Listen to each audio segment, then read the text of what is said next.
Mhm. Hey, how's it going? So I'm going to do the step one test, and it's going to be doing the measurements on the transmitter latching its power correctly.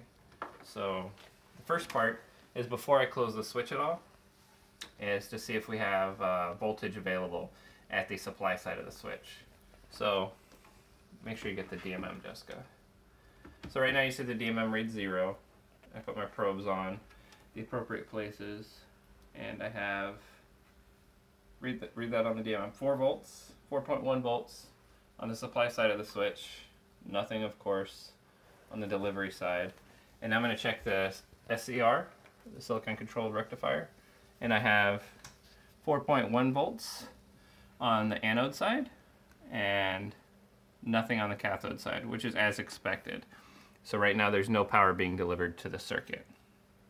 Now, the next step is to just momentarily close the switch, and that should set the whole thing to transmitting.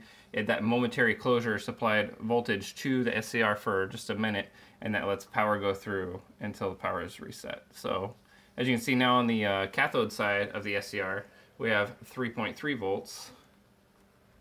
On the anode side, we have 4.1 volts.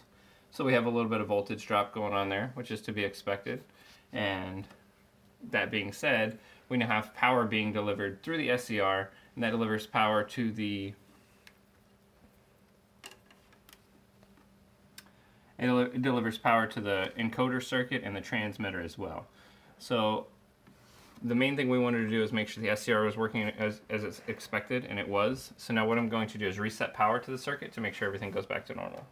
So I disconnect the battery for a second. That would normally be done with a reset switch. And I check the power again on both sides of the SCR. I have it on one side, and the other side, as expected, is 0. So that part works good. Stop the video.